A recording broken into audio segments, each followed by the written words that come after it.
Muito bem, Moisés, a sua análise sobre esse vídeo e a reportagem. Esse daí é o Guga, né? Ele vive disso, de polêmica, dessas curtidas, de lacração.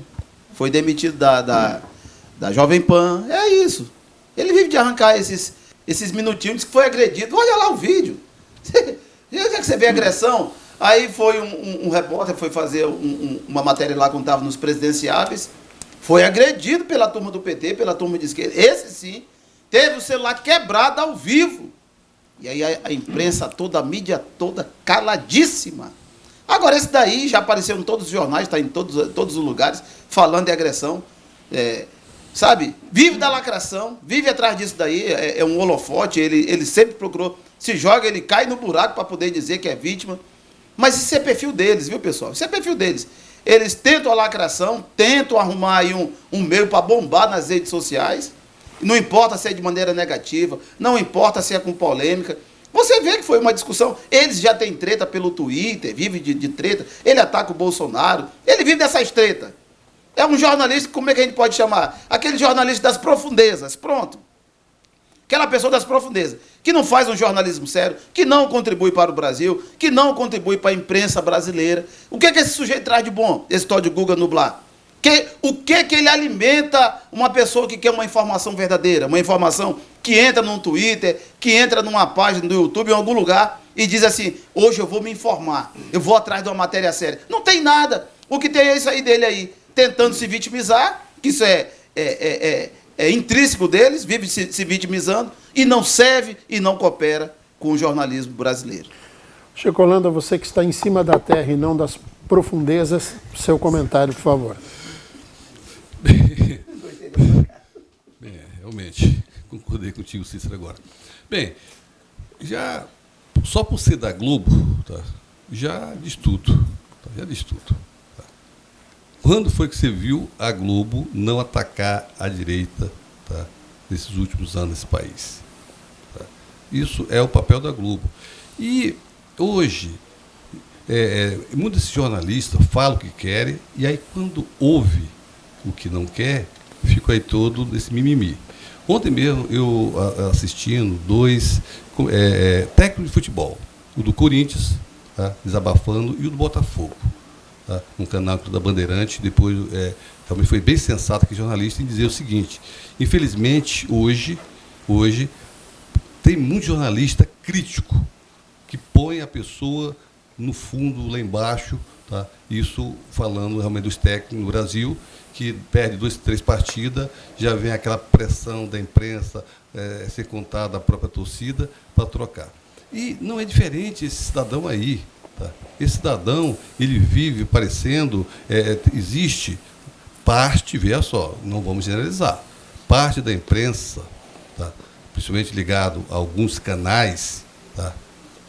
Ligado à esquerda, parece quando existe um bicho no meio do campo, no meio do pasto, na mata, que morre, e aí fica aqueles urubu tudo em cima. Esse pessoal é parecido com isso. Eles não são das trevas, como o Moisés falou, mas são os abutres. Os abutres que eles querem se aproveitar ali daquele momento. Tá? Então, e aí depois fica aí dizendo que foi agredido, isso, aquilo lá. Mas não é para estranhar nada esse cidadão, tá? Até porque de onde que ele é. Amir, sua vez, por favor. Olha, eu entendo que essa atitude no parlamento é deplorável. O parlamento deve ser um campo de discussão de ideias, de propostas, de divergência, de respeito, mas não é um tatame. Não é um chiqueiro aí do pugilato para as pessoas se debaterem a murros, né? Quer dizer, eu vi aqui um outro deputado federal chamando um ministro para brigar no tapa. Então, quer dizer, descemos assim para um período obscuro, extremamente deplorável que isso aconteça, porque aquilo que eu disse, quer dizer, tem que se tratar das pessoas com urbanidade, com respeito, até mostrando, como diz assim, as diferenças, mas não levando isso para as vias de fato, senão nós vamos fechar a Câmara e criar aí postos vamos dizer assim, palcos de pugilistas. Octógonos. Vamos então, não é por aí. Eu acho que nós temos que resgatar a dignidade do Congresso brasileiro. A representação é de péssima qualidade. Eu fui um leitor, assim, quando tinha tempo, em Brasília, eu lia muitos anais. A beleza da discussão, do discurso de Rui, de tantos outros, de 3, 4 horas falando, né, com assunto sério, não havia um deslize assim para essa linguagem de cais de porto, né, de agressão, essa linguagem de palavrão, não, era assim, algo que transcorria como a ideia que deslizasse na inteligência das pessoas e pudesse construir. Por exemplo, a discussão sobre a doença de Chagas, a discussão lá atrás, que eu quero dizer, sobre a febre amarela de Oswaldo Cruz, que teve inclusive aqui. Quer dizer, era um negócio assim, que a gente lê a beleza literária, até pela beleza literária. Então, as pessoas cuidavam mais e tinham discurso. Hoje o discurso desapareceu. E o discurso é o que move pessoas, cidades, nações e o mundo. O discurso é que abre o horizonte para a construção de um mundo melhor. Agora, quando você não tem mais ideias para nada, está jogando tudo no lixo e nós temos um parlamento realmente que se aproxima de uma pocilga.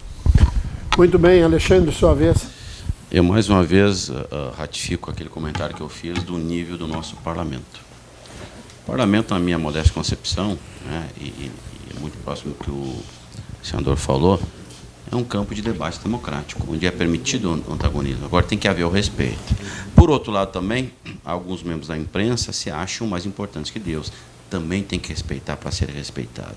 Infelizmente, senador, nós estamos num momento de uma disputa política muito acirrada, que sai do bom senso, que sai da urbanidade, vou plagiar o termo que o senhor utilizou, e que vai muitas vezes para as vias de fato.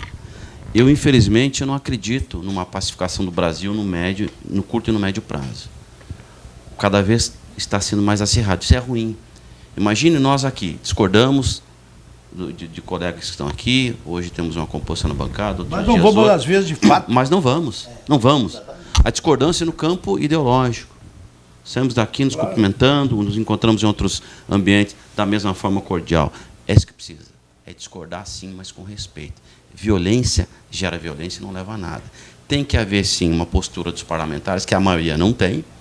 E se nós formos olhar aí, passado recente, tem tantas outras brigas que aconteceram. Não tem preparo, né? Exatamente, senhor. Brigas recentes que aconteceram, mas também a imprensa tem que ter um pouco de respeito. A imprensa tem que ser mais imparcial. E alguns veículos a gente sabe que são totalmente parciais. Isso é ruim. Faz parte da democracia, sim. Mas é ruim porque não agrega para a população. Nós já temos níveis de educação baixos no Brasil afora e cada vez mais tentam manipular a população. É ruim. Nós devíamos estar discutindo um projeto de Brasil para os próximos 20, 30 anos. Nós estamos preocupados com as próximas eleições. Por isso que o país está cada vez mais descendo a ladeira. É uma pena que são 200 milhões, 220 milhões de pessoas, antes dessa, da quantos tem agora, os números variam muito, que acabam sofrendo, que acabam penando. Tem que ver o que a gente pode fazer para melhorar a saúde da nossa população, a educação, o saneamento básico, botar mais alimento na casa do nosso pessoal. Não, nós estamos discutindo briga, nós estamos discutindo que o A é mais importante que o B, ou então o B é mais importante que o A. A gente está aqui fazendo que nem um cachorro tentando morder o rabo. A gente dá um monte de volta, não vai para frente, e daqui a pouco olha e está cansado. O resultado a gente está vendo no dia a dia qual é. Mas, o Alexandre, eu concordo com a sua análise, seu entendimento, só que eu acho assim que você não pode ir para um debate, e isso a gente vê direto aí, Amir, Chico, as pessoas entram em debates sem estar preparadas, sem saber, não sabem nem o que estão falando. Sim. Viu? É quando não tem argumento hoje, contra a violência. Nem o que estão votando, né? Hoje, por exemplo, eu vi aí algumas pessoas defendendo, inclusive na televisão, defendendo o o Major Cid lá, o Coronel Cid, o ajudante de ordens E é justo, vai defender. Agora eles usam uns argumentos tipo assim, não, porque o Major Cid é fiel ao Bolsonaro, não vai fazer delação, não adianta ter advogado. Gente, mas não é, mas não, Alexandre, seja para a esquerda ou para a direita. Nós temos um exemplo prático. O Anderson Torres foi liberado há pouco tempo. O general, sei lá como é que é o nome dele, me fugiu agora, que é o... O que aconteceu com ele? Nada. Então, isso que acaba acirrando a violência. Eu sou contra a violência. Eu sou da seguinte opinião. Existe uma lei. Quem descumpriu, seja branco, amarelo, pardo, preto, alto, magro, bonito ou feio, aplica-se a mesma pena. Aí você tem justiça. Está aqui o nosso operador de direito, que é renomado no assunto. Aí você tem... Hoje...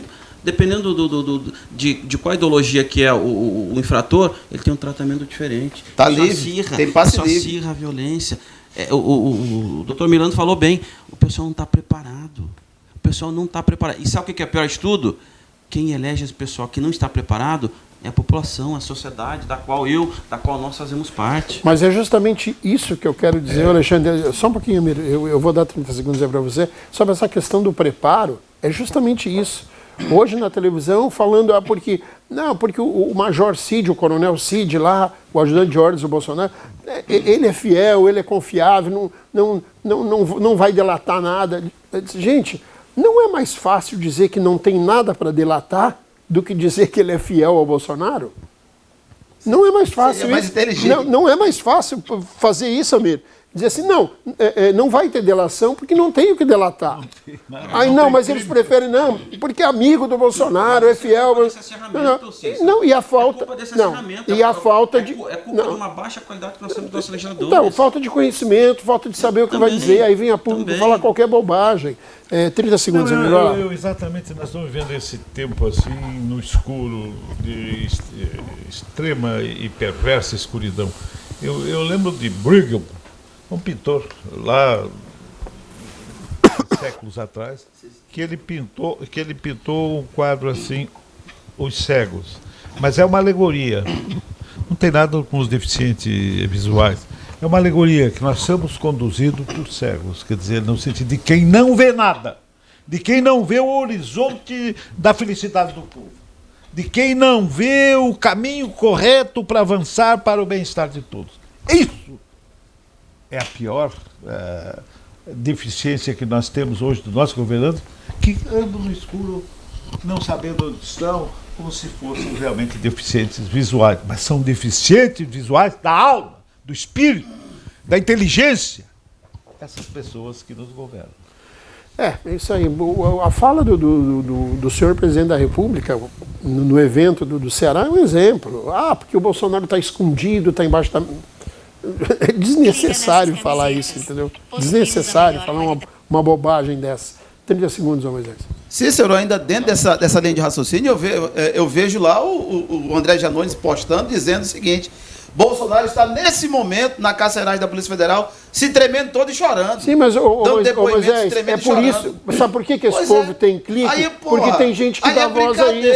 Esse é um deputado federal, pô. O cara formado em direito, cadê a responsabilidade do elemento? Aí fui olhar hoje o Reinaldo Azevedo, que eu tinha o maior respeito pelo Reinaldo Azevedo. Rede social é o paraíso da ignorância. O Reinaldo Azevedo botou lá: Bolsonaro está se tremendo com medo da delação do Cid. Pô, é brincadeira, pô. É brincadeira. Até quando vocês, jornalistas, não vão se dar valor, não vão se respeitar? Coloque matéria verdadeira, coloque coisas, não só para um nicho, mas coloque matérias para o Brasil, para todos os eleitores, porque eu gosto de dar uma passada em todos os sites. Aí a gente chega para ler uma matéria, está lá, totalmente tendenciosa, sem pé e sem cabeça.